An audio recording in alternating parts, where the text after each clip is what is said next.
Fala, sucesso! Tudo bem com você? Mais uma edição, juntos! Nosso podcast trocando uma ideia, batendo um papo, sempre trazendo gente muito legal.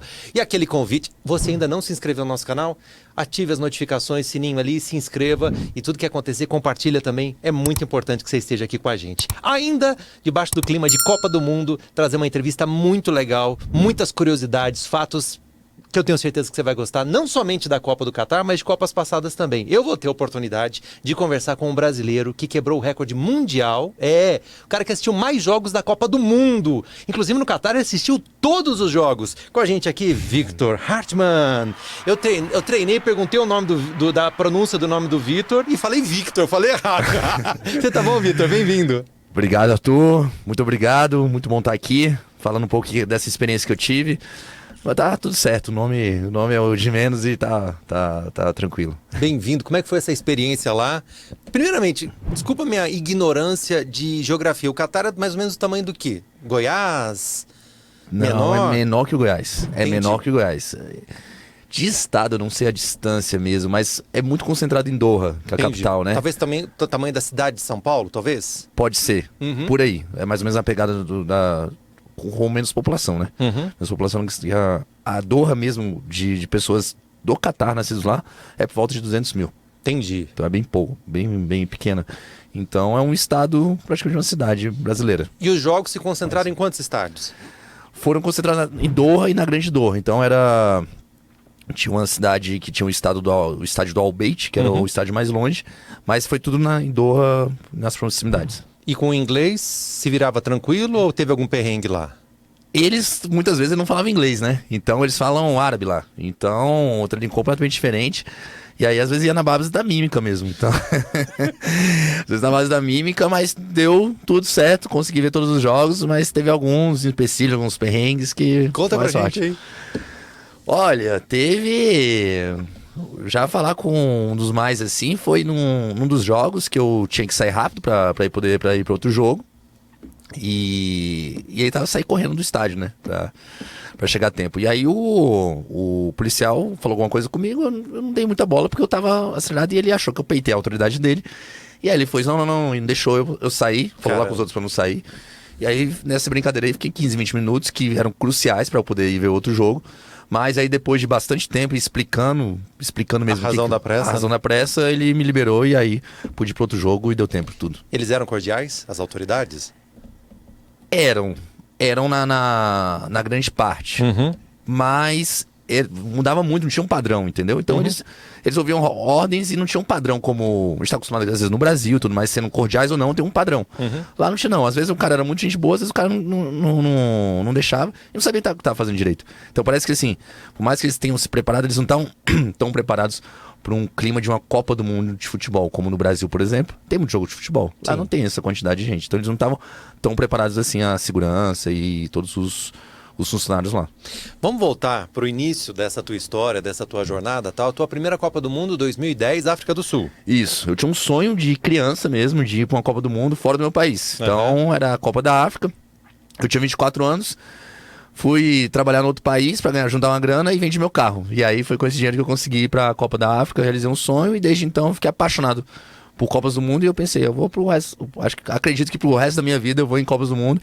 Fui na do Brasil, fui na da Rússia e agora na do Catar. Muito bem. E em relação à primeira experiência, assim, o que ficou marcado você chegar num país como a África do Sul, cidades assim, pelo menos que a gente vê falar, super grandes, modernas, tal, mas também com aquela realidade social complicada. O que você tem de memória, assim? Eu lembro que quando eu falei que ia pra Copa do Mundo, muita gente, inclusive amigos e tudo mais, falaram assim, o que você vai fazer numa Copa na África? Na época não tinha smartphone, não tinha as redes sociais como tem hoje, então era assim, as informações não eram tão fáceis assim. E muita gente falou muita coisa assim pra me desanimar. E eu, não, eu vou, que eu tenho certeza absoluta que vai ser. Não sei como é que vai ser, mas eu sei que vai ser bom. Então a impressão que eu tive é que, primeiro eu tava vendo um sonho mesmo, era tudo, a pessoa mais alegre que tinha foi eu e um amigo meu, na época. Eu não sei se essa energia minha que eu fui muito bem tratado lá, mas muito bem tratado. São hospitaleiros, né? São hospitaleiros, eles já são hospitaleiros e assim, era sempre... E o africano nativo mais hospitaleiro ainda, né? O africano nativo mais hospitaleiro, tanto das cidades maiores como das cidades menores. Eu fui super bem tratado, só tenho coisas boas a dizer da África do Sul. Então, por exemplo, eu passei eu não tinha muita grana, né? Eu não tinha dinheiro, eu tava com o dinheiro contadíssimo. Então eu passei um mês, uma experiência interessante, foi um mês na casa de 3 famílias numa rede social que tinha. Então você surfava no sofá, vamos dizer assim. E aí mas a intenção era troca de culturas. Então as pessoas recebiam, então isso foi crucial para conseguir ir para a Copa, senão não teria dinheiro suficiente. E tem que sair daqui já com os ingressos comprados ou na hora dá para comprar? De repente o time vai avançando, enfim, como é que é essa programação para assistir? Imagino que você foi inicialmente na Copa da África para assistir os jogos do Brasil. Eu fui para assistir o máximo de jogos do Brasil e o máximo de jogos que eu consegui em volta. Porque não, tinha uma cidade perto de Joanesburgo, tinha 2 estádios e tinha cidades perto. Então eu queria unir o útil ao agradável. Eu queria conseguir colocar um peso, né, para ver os jogos do Brasil e outros jogos interessantes também que poderiam ter. E naquele Brasil-Holanda que a gente foi eliminado, você estava? Estava lá. Caramba. 2010. Estava lá. Lá foi a minha primeira frustração, vamos dizer assim. Se eu vou falar os jogos do Brasil que eu estive, vamos me chamar de pé frio aqui. Mas eu já falo que em 2006 eu não tava. Então no Brasil e França eu não tava, então a culpa não é minha. Né? Então foi a primeira, Brasil e Holanda estava lá, Brasil ganhando o primeiro tempo, foi 1-0, depois a Holanda virou, ninguém acreditava dos brasileiros e foi realmente... E era o melhor jogo do Brasil até então na Copa, tava saindo super bem, né? Você lembra disso? Lembro. O Robinho fez o primeiro gol. Sim. Né? E o Brasil dominando no primeiro tempo, eu zoando uns holandeses que estavam perto de mim e tudo mais. E depois, a virada... confusão do Felipe Melo ali com o goleiro. Felipe Melo, Júlio César, e acabou o Brasil perdendo. Então ali foi bem pesado, foi bem impactante. Entendi. E aí você conseguiu ficar pra final ou logo depois você já voltou? Consegui. Tinha uma modalidade que era pegar os 7 jogos, né? E antigamente, mudou esse critério em 2014.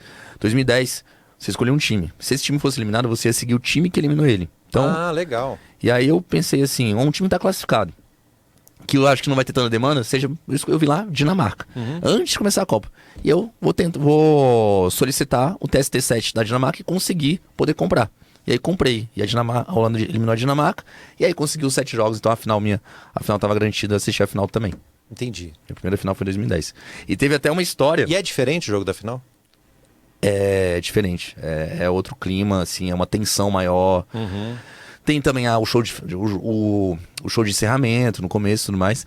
E até já contar assim, uma história, afinal já ficou tão forte, porque assim, como tava eu e esse meu amigo, e a África assim, África do Sul, tem umas coisas mais sem tanta restrição, acabei entrando num camarote, entrei no outro, foram 3 camarotes que eu entrei. E quando acabou a Copa, a gente não acreditou, não é possível que acabou a Copa. Triste, né, que tinha acabado a Copa, eu e um amigo meu, vamos entrar aqui no estádio e ver o que vai acontecer. E a gente foi entrando no estádio, isso ainda bem que eu tenho uma foto que eu consigo provar, as pessoas não acreditam. Fui entrando no estádio, quando eu me vi, eu estava dentro do vestiário da Espanha. Não acredito, cara. Dentro do vestiário da Espanha. Cacilhas, Puyol. Eu lembro que o Fábricas estava dando entrevista. O Puyol tava do meu lado. Davi Villa, perto também de mim. E o Iniesta passou na minha frente. Iniesta passou na minha frente com a taça do mundo, assim, na minha frente. Caraca! Só que aí eu pensei, o que eu tô vivendo assim? O que tá acontecendo? Só que não tinha smartphone na época. Então, sim, até eu conseguir pegar minha câmera e ligar e tudo mais, nessa hora, assim, eu consegui tirar uma foto que tem um Davi Villa atrás de mim. Aí daí que eu consigo mostrar, senão não ia ninguém acreditar. E o segurança já me tirando, porque eu não poderia ficar ali, né? Talvez um dos maiores times de futebol dos últimos 50 anos. Sim, Timaço. Timaço. Foi pra ganhar as 2 euros, uma antes, uma depois, e a Copa do Mundo. Então... Chegou muito favorito, né, naquela Copa. Pois tal. Então foi E você conseguiu interagir com os caras? Não, eu tava incrédulo, assim, eu tava assim, só olhando, né, o que tava acontecendo e tava vendo e não acreditando. E aí, quando eu fui acreditar pra tirar uma foto, eles já estavam tirando. Isso aí durou 1 minuto no máximo, 50 segundos. Demora a cair, né? Você não tá... O que tá acontecendo aqui? Né? Então, foi uma experiência pra fechar com chave de ouro a primeira Copa do Mundo. Né? Caramba! Essa valeu por todas, né? Essa valeu por todas. E ainda bem que eu tenho foto pra provar, que senão ninguém ia acreditar, nem eu mesmo ia acreditar que aconteceu. E eu acho que o Luiz Henrique jogava nesse time, eu acho. Talvez como lateral ali, eu acho que ele tava, talvez a última Copa dele e tal, não sei. Eu não tenho certeza, mas acho que era um time... Era um time espetacular. Piquet e tal. Piquet, Cacilhas, o Davi Villa, que eu acho que foi o artilheiro da Copa, se não me engano. Iniesta e Xavi. Busquets, que foi o único que jogou nessa Copa, que era da Espanha, do time remanescente. Sérgio Ramos. Acho que o Sérgio Ramos de lateral, eu acho. Ele não era nem zagueiro. Não era nem zagueiro? Não sei. Enfim, é um timaço, né? Timaço, Estou falando bobagem aqui, mas enfim. E aí, passado isso, como é que é o retorno? Eu sempre fico na dúvida em relação a isso, porque a adrenalina deve baixar muito. Qualquer viagem, né, que você faça, voltar para casa é meio aquela coisa ruim, né? Porque, pô, tava tão bom, mas voltar de uma Copa do Mundo, o que você traz na bagagem, assim, além dos souvenirs, dos presentes? Como é que é chegar de volta pro Brasil e se readaptar depois de passar 30 dias vivendo de futebol? Olha, o que ficam são as memórias, né? São as memórias, tem um sentimento interno que bom que você tomou a decisão de ir, porque é uma coisa espetacular. Quem não foi para uma Copa do Mundo ainda, eu recomendo, porque se sente muito bem, saudades bastante, e já pensando para a próxima Copa do Mundo. Então, várias fotos, vários vídeos, mas as lembranças que você vê ao vivo assim, ficando na cabeça. Então, em 2010, como eu falei, era uma Copa do Mundo que não tinha tanta rede social. Eu lembro que em 2 meses eu fiz uma postagem apenas, que eu fui numa lan house fazer uma postagem. Outro então foi mundo, né? Outro mundo, então era muitas memórias na cabeça mesmo, e algumas fotos. E o mais importante são as memórias. As memórias, as experiências, as histórias, os perrengues, essas experiências inacreditáveis que acabam acontecendo. Então na Copa do Mundo pode acontecer tudo. A gente sai da África, vem para o Brasil, 2014. Isso. Como é que você avalia a Copa do Mundo no Brasil em termos de organização, logística, espetáculo, estrutura, com as demais? Já colocando Rússia e Catar no meio aí. Olha, eu Pra achei... quem assistiu, como no teu caso? Eu achei a Copa do Mundo do Brasil, as pessoas que estavam trabalhando durante a Copa, mais preparadas que das outras 3 Copas. Que legal. Porque eu acredito porque a gente já vive futebol. Então tem jogos grandes o tempo todo aqui. Todos os anos tem. Então as pessoas já estão mais acostumadas. Então para você chegar no estádio, era muito mais fácil do que na Copa no Catar agora, por exemplo. Por mais que falaram que a Copa do Catar ia ser o metrô ia ser interligado para todos os estádios. Sim, era interligado. Mas para você, depois que você saia do metrô, ou que você saia de Uber ou saia de carro, você tinha que andar mais ou menos 40 minutos a 1 hora até chegar. E faziam várias barreiras. Então faziam várias barreiras que você tinha que dar uma volta. Então a Copa no Brasil, eu achei uma infraestrutura muito interessante. O brasileiro... Foi um carnaval de 1 mês, né? Que a gente teve. Então foi muito bom para os brasileiros, foi muito bom para o gringo. E tanto que fez com que 2018 fosse disparado a quantidade maior de brasileiros que teve numa Copa do Mundo fora do Brasil. Então 2018 tinha muito brasileiro lá. Por quê? Porque teve a experiência da Copa de 2014, viu que é uma coisa única, é um evento único, e teve isso. Então acho que foi muito positivo a Copa de 2014 no Brasil. Questão de jogos também sensacionais, várias zebras. Eu lembro que a Costa Rica foi para as quartas de final. Ainda bem que a gente não foi campeã na Copa aqui no Brasil. Foi campeã agora. Mas foi válido. E aí, a parte negativa foi o 7-1, né? Sim. Você estava lá? Estava lá. Estava lá no Mineirão. Inacreditável mesmo, né? Eu lembro que eu perdi 2 gols, porque eu fui comprar uma cerveja. Quando eu vi eu saí, tava 2-0. Quando eu voltei, tava 4-0. Como assim? Replay do outro gol que eu vi tava na televisão lá do bar. E aquele silêncio? Aquele silêncio, tava uma mistura de revolta, com silêncio, com gente protestando, tava uma mistura de tudo. Muita gente indo embora. Eu fiquei assim, não, eu não vou embora. Eu tava na minha, silencioso, eu vou ficar vendo a história aqui nos meus olhos, né? Não vou sair antes, puto, triste. Mas assisti lá 5-0 no primeiro tempo, e depois eu vi o restante do segundo tempo melancolicamente, mas estava lá no 7-1 até o final. Pesadelão mesmo. Pesadelo, e aí depois voltei para casa. Pra casa não, pra onde eu tava hospedado, né? E depois já peguei um ônibus e fui pro Rio, né? Onde ia ser a final, mas não assisti a final. Mas aí eu fui pro Rio de Janeiro pra ficar lá. Já tinha combinado com meus amigos que ia pra lá. E com a minha namorada na época também, que a gente ia se encontrar lá, e foi. Proporcionalmente, fazendo até uma conversão com dólar e tal, os ingressos no Brasil tiveram os mesmos preços das outras Copas, mais ou menos assim? Ou aqui foi mais caro, mais barato? Você lembra disso? Olha, se eu não me engano, foi um pouco mais caro que na África do Sul.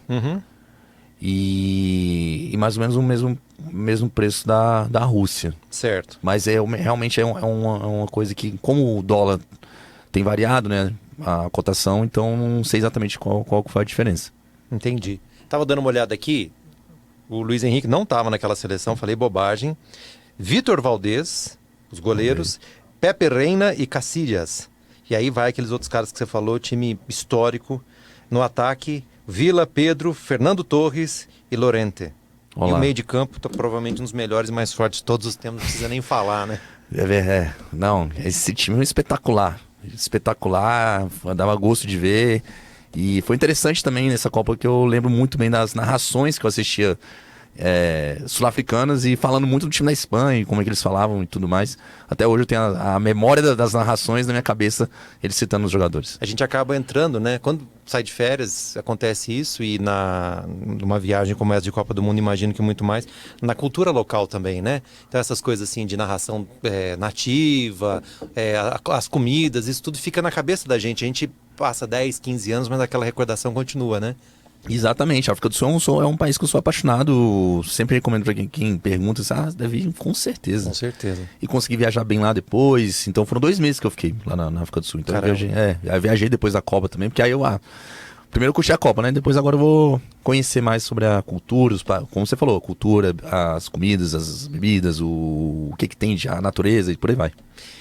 Voltando ao Brasil, teve algum perrengue, alguma situação assim igual essa que você se viu no vestiário da Espanha? Alguma coisa marcante que você conta como a história principal da Copa do Brasil? Ou nada aconteceu muito assim, além do 7-1?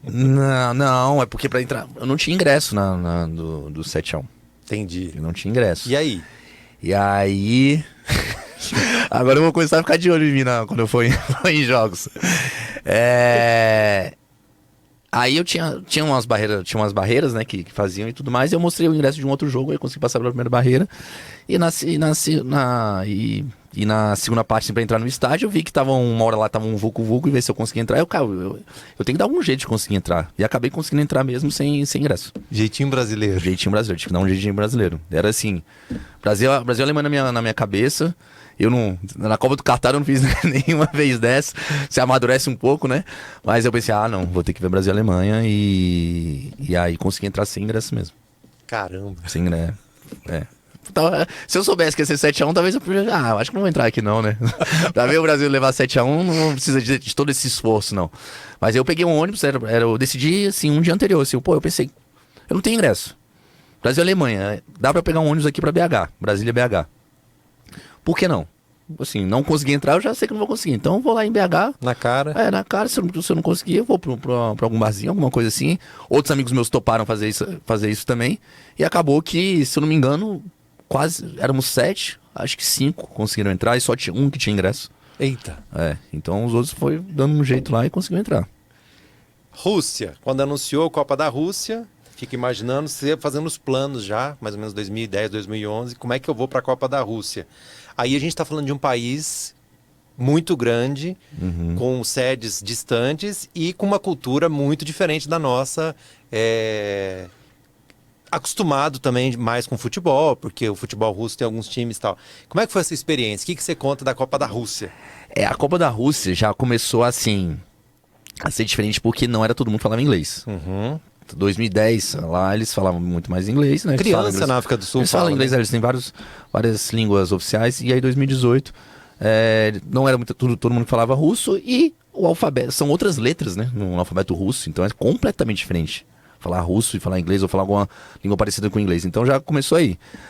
Moscou é uma cidade soviética, né? Então assim, a cultura é diferente.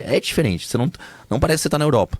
Parece que você tá em um outro país mesmo, bem diferente. Até a arquitetura. A arquitetura, os costumes. Eu lembro muito bem que tinha um parecido... Sabe aplicativo parecido com o Uber? Tinha um outro lá local. Os motoristas não falavam inglês nada. Era a base da mímica mesmo. Já tinha o Google Translate, mas muitas vezes na base da mímica, apontando. E por aí vai. E assim que foi no começo. Mas desde o começo, sempre, muito bem tratado. Me senti muito bem lá, não teve nenhuma hora que eu teve alguma agressividade, porque falaram muita coisa, porque o russo é agressivo, hostil, é porradeiro, vai ter problema, vai ter briga e tudo mais. Zero. Então a Rússia também é outro país que eu tenho a África do Sul eu voltei, né, depois da Copa. A Rússia eu ainda não voltei, mas quero voltar porque eu não conheço ninguém que foi pra Rússia. Seja homens, seja mulheres, seja novos, sejam pessoas mais velhas, seja crianças, seja qualquer pessoa que não gostou da Copa na Rússia. Mesmo? Caramba. Então... E aquela interação com o brasileiro é o tempo todo? Ou você gosta de também expandir para os estrangeiros, tal? Como é que você... Não, o brasileiro são duas coisas. Primeiro, o Brasil já é um país que as pessoas, mundo afora, que é conhecido como um país alegre, né? Uhum. Expansivo. Expansivo, alegre, fala samba, caipirinha e praia. Vê isso e um sorriso no rosto, né? Muita gente fala isso. E o fato de ser futebol, Copa do Mundo, Brasil, maior referência, único pentacampeão, todo mundo já gosta. Então fica muito fácil você se enturmar ali. Se enturmar, ser bem recebido e gostar, então se sentir em casa e a viagem ser muito boa. Então, se tem um lugar uma viagem que o brasileiro vai gostar, ir para uma Copa do Mundo. Porque você vai ser bem tratado e você é o melhor. Entendi. Então é muito bom, né? Mesmo não perdendo, ainda precisa Alemanha, Itália, Argentina remar bastante para conseguir superar o Brasil. Chegar ali. Verdade. E como é que foi Brasil e Bélgica? Você tava? Tava.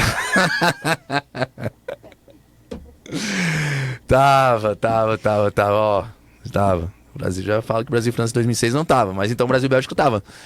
E aí também foi... É difícil falar qual foi a pior eliminação. Mas eu acho que você vai ficar mais calejado. Mas a Brasil e Bélgica foi muito ruim também, porque o Brasil também tava confiante no Brasil. Teve todas as Copas eu tava confiante no Brasil. A menos que eu tava era 2014, mas a 2018 tava confiante, mas o Brasil já levou 2-0 no primeiro tempo. E eu acho que ali no 2018, realmente a Bélgica jogou melhor. Realmente mereceu e venceu melhor. O Brasil não tava tudo isso, era o começo de trabalho do Tite. Falhas individuais fizeram com que o Brasil não levasse 2-0. O time da Bélgica era muito bom. Sim. Foi disparada a melhor geração da Bélgica, né? Bélgica. Hazard, Kevin De Bruyne, Lukaku jogando muita bola, Courtois no gol. Pegou todas as bolas, pegou até pensamento. Então, assim, foi um jogo que o Brasil... Lukaku. Foi um jogo que o Brasil perdeu porque a Bélgica foi melhor. Então, tava lá, foi frustrante. Mais uma vez, veio o Brasil perdendo. Mas aí continuei seguindo a Copa, não fui nas semifinais, mas a final acabei conseguindo comprar. E aí voltei pra Moscou. Isso foi em Kazan, uma cidade bem diferente. Kazan era a cidade mais distante assim, de Moscou das que eu fui e já era uma cultura mais do Oriente também. Então era bem diferente. E teve algum perrengue, assim, alguma situação que você lembra? Teve. Indo pro jogo indo justamente pra Kazan. Indo justamente eu e mais 3 amigos, a gente tava em Samara, onde foi Brasil e México nas oitavas, e foi pra Brasil e Bélgica nas quartas. E aí, a única opção que a gente conseguiu, não tinha mais carro, não tinha mais nada, foi ônibus. Certo. E ônibus, calor infernal, o ônibus me quebra, no meio do nada nada na Rússia. Caraca. Ficamos lá 3 horas esperando, e não vinha, aí o pessoal falando em russo e tudo mais, a gente, não, basta esperar. Ainda bem que não foi no dia do jogo, né, então foi um dia antes, então... A gente teve um perrengue assim, mas ficou naquela apreensão. E aí, quanto tempo, tudo mais? O pessoal falando em russo, não falando nenhuma informação concreta no meio do nada na Rússia. Pra mim, você tá falando russo. Literalmente. Não era no meio do Goiás ali, não era no meio de Minas que você tava aqui na Copa no Brasil, era no meio da Rússia. Então a gente ficou ali impreensível, mas ainda bem que acabou dando certo. Caramba. E normalmente numa viagem como essa é o quê? É hotel, é hostel? O que é? Que tipo de hospedagem você procura? Família? Foi mais Airbnb. Airbnb, aí casa que tinha pra alugar. Aí a gente já tá com a rede social bombando, então a internet é uma ferramenta que ajuda muito. Isso, ajuda bastante. A Copa na África foi muito mais difícil. Muito mais difícil. Então, peguei hostel também, às vezes um hotelzinho. Então foi de tudo na Copa. E todas as Copas que eu fui, eu me planejo mesmo. Como a primeira já foi bastante tempo, eu não consigo pensar em ficar menos tempo. Então, todas as Copas eu fiquei, até no Brasil... com a cabeça na Copa do Mundo inteira, do início ao fim, então 30 dias. Então foram várias opções de hospedagem. Legal. Então, foi isso.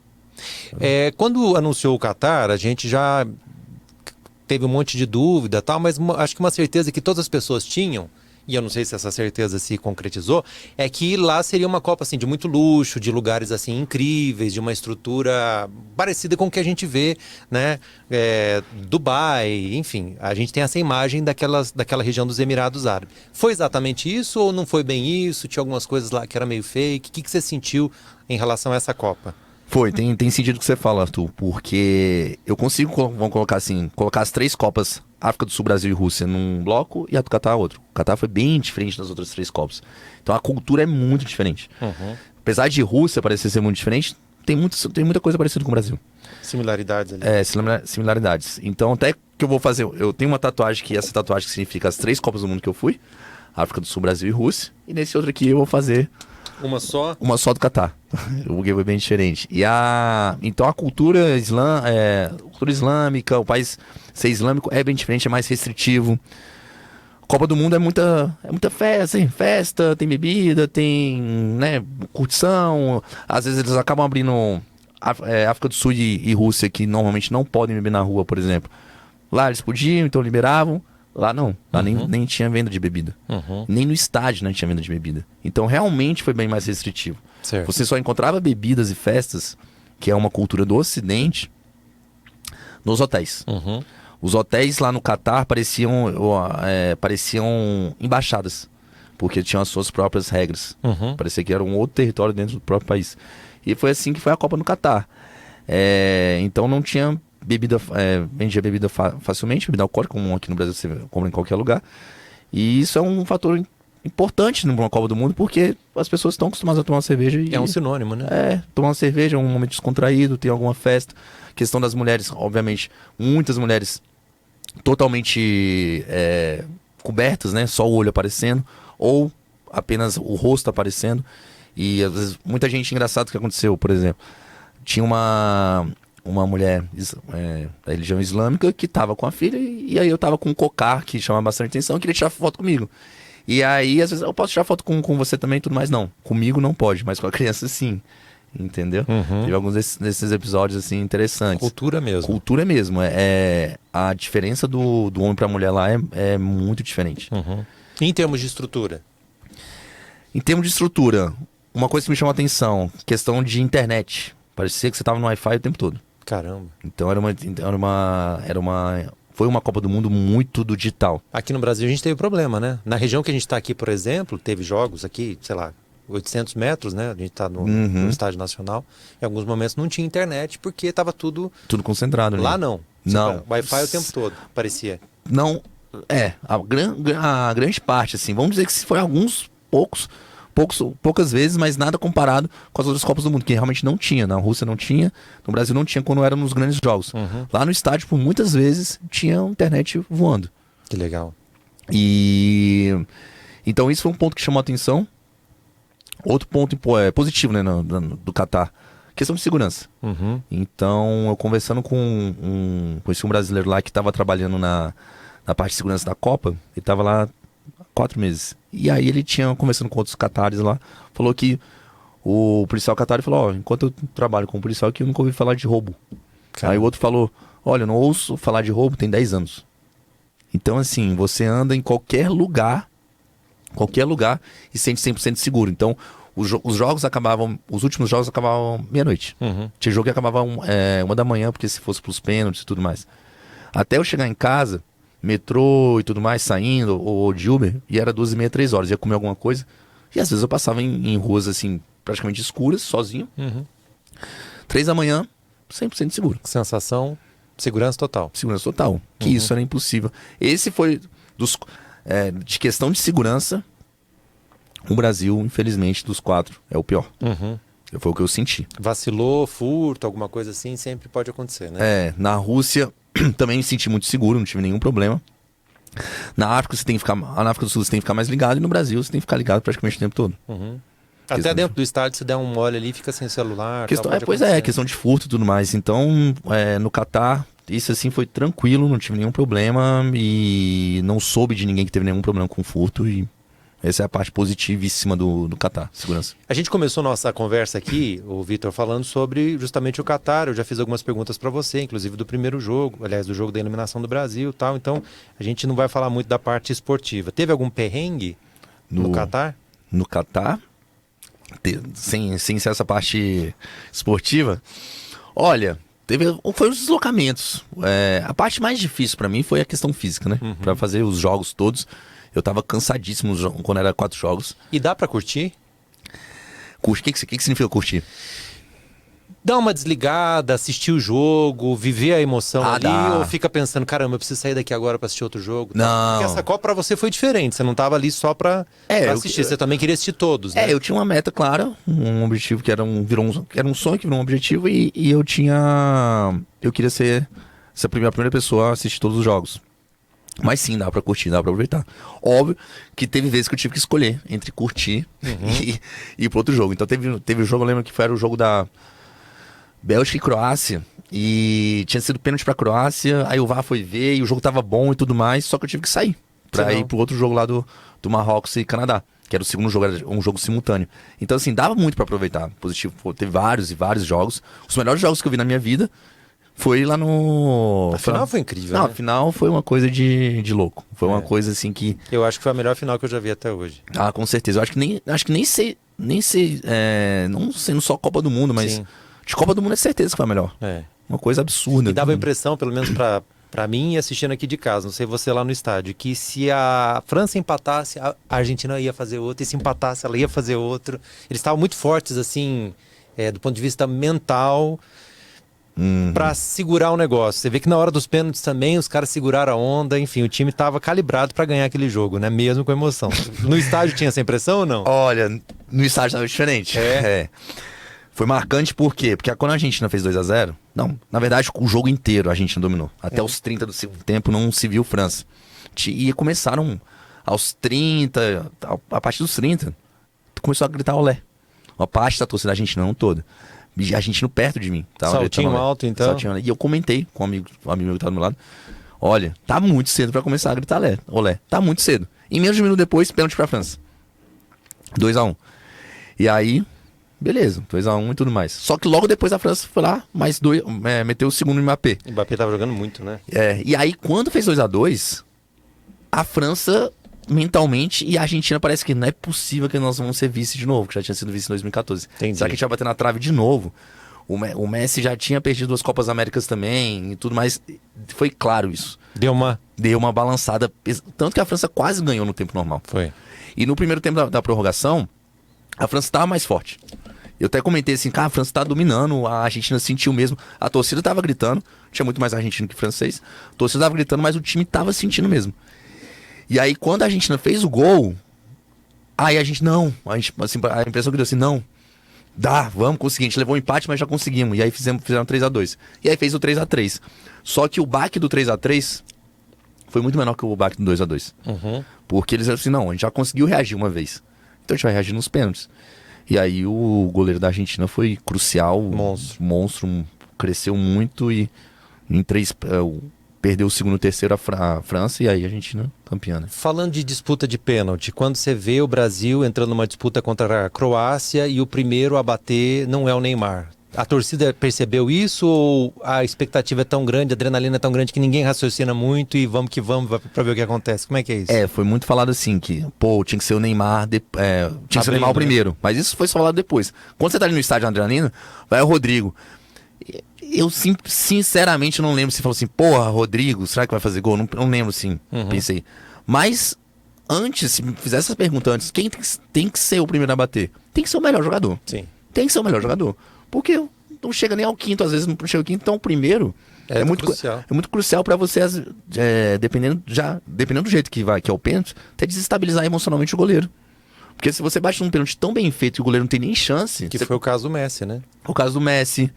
Foi o caso do Neymar, quando ele bate pênalti também contra a Coreia do Sul também, foi notório. Quando ele fez assim, o goleiro, e aí foi 3-4-0. Sim. Então isso acontece muito. E aí quando perdeu o primeiro pênalti, já ficamos assim... E aí a Croácia batendo bem demais, o Alisson não conseguiu chegar na bola.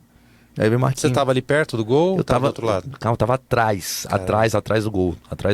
Foi até a vez que eu apareci. Muita gente falando assim, cara, você apareceu na televisão, porque eu tava realmente, não tinha ninguém na minha frente.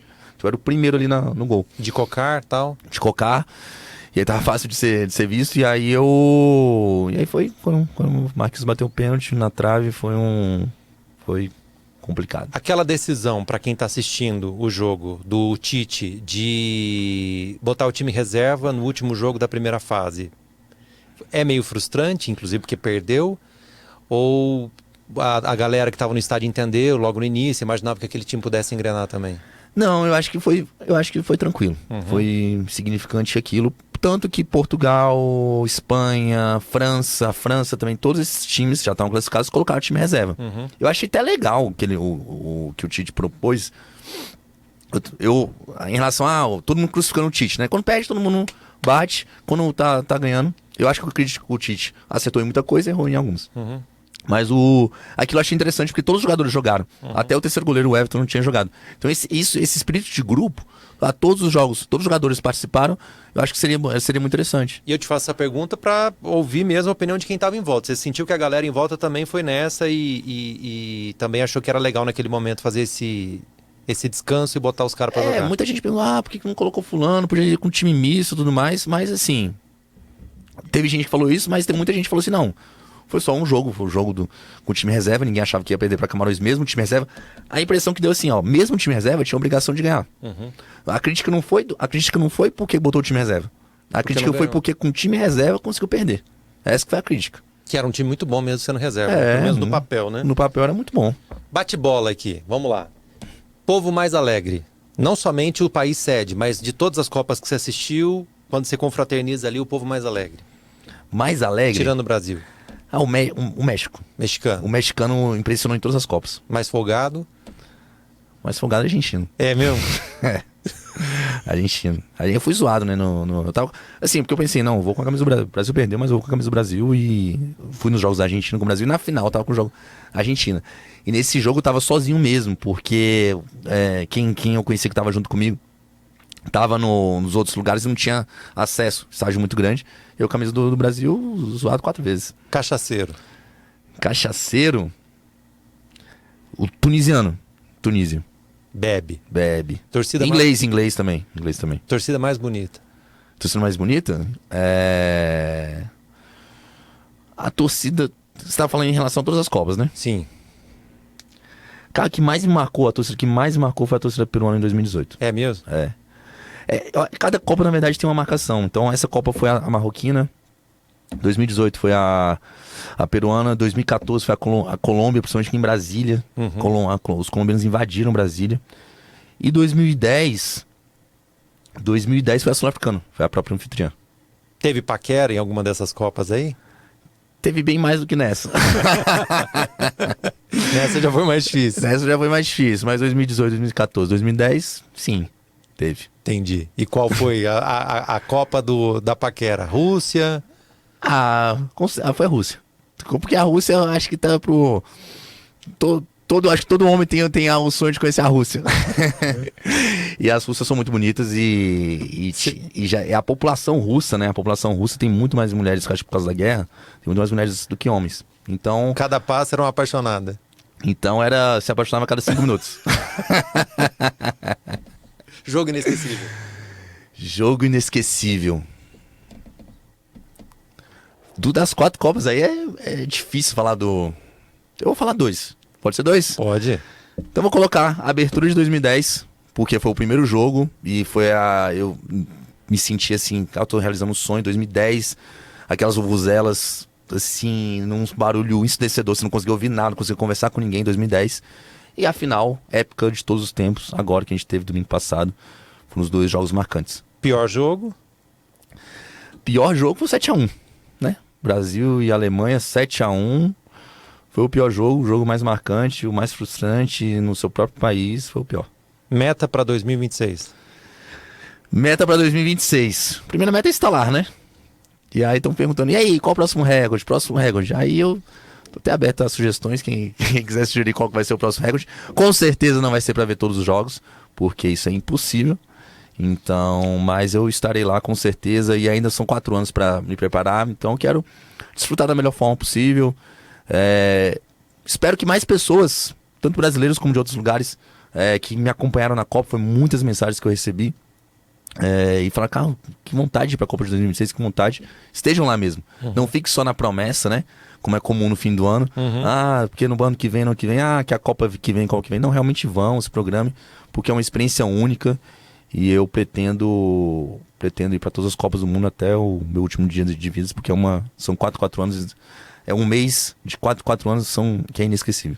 E o que é legal dessa Copa, pelo menos eu imagino, dos Estados Unidos, vai ter México e Canadá na história também, mas pensando nos Estados Unidos, é quando a gente pensa em se programar, pelo menos do ponto de vista do turismo, a gente já sabe mais ou menos como se virar, conhece mais ou menos o país, tá? É um lugar onde o brasileiro está acostumado a ir mais, então nesse sentido já está mais habituado, né? Não tem aquela coisa do caramba, e se acontecer isso, será que eu vou conseguir me virar, tal? Exatamente. Então todo mundo assim, todo mundo, ir pra fora, Estados Unidos, Disney, não sei o quê. Já sabe mais ou menos, Já né? sabe, tem muitos voos diretos, né, Brasil e Estados Unidos, que deve com certeza aumentar durante a Copa. Então fica muito mais fácil, mais viável do brasileiro se programar. Deve ser pegar a parte de julho ali, então acredito que muito brasileiro vai pra Copa de 2026. Tenho certeza também. Tenho certeza que você gostou desse bate-papo, dessa conversa.